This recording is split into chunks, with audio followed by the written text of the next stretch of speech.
IPL 2024 సీజన్లో royal Challengers Bengaluru పరాజయాల పరంపర కొనసాగుతోంది. ఇప్పటికే ఈ టోర్నీలో సగం మ్యాచ్లాడిన ఆర్సీబీ ఒకే ఒక్క విజయం సాధించింది. అద్భుతాలు జరిగితే తప్ప ఆ జట్టు ప్లే ఆఫ్ చేరే పరిస్థితే లేదు. మిగిలిన 7 మ్యాచ్లకు 7 గెలిస్తే తప్ప ఆర్సీబీ టోర్నీలో ముందంజలో ఉండలేదు.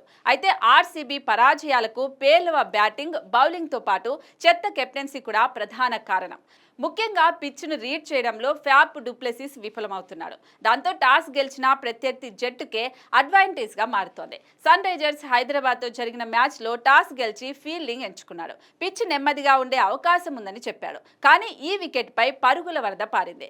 ఫ్యాప్ డుప్లెసిస్ బ్యాటింగ్ తీసుకొని ఉంటే ఒకవేళ ఫలితం మరోలా ఉండేది. అలాగే తొలి జట్టులో ఎంపికలోనూ ఫ్లాప్ డుప్లెసిస్ తడబడుతున్నాడు. ప్రతి మ్యాచ్కు తుది జట్టును మార్చుతున్నాడు. పిచ్చు ప్రత్యర్థి జట్టు ఆటగాళ్లకు తగ్గట్లు ఆటగాళ్లను తీసుకోలేకపోతున్నాడు.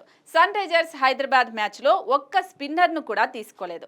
పూర్తి పేసర్లతో బరిలోకి దిగి మూల్యం చెల్లించుకున్నాడు. స్పిన్నర్లతో ఎక్కువ బౌలింగ్ చేయించడం లేదు. కొన్ని మ్యాచ్ల్లో మయాంక్ దగ్గర కట్టడిగా బౌలింగ్ చేశాడు. అయినా అతని పూర్తి కోట ఇవ్వడం లేదు. ఇక పేసర్ల వైఫల్యంతో తీవ్ర ఒత్తిడికి గురవుతున్న flop Du Plessis field placement, bowling మార్పుల్లోనూ తడబడుతున్నాడు.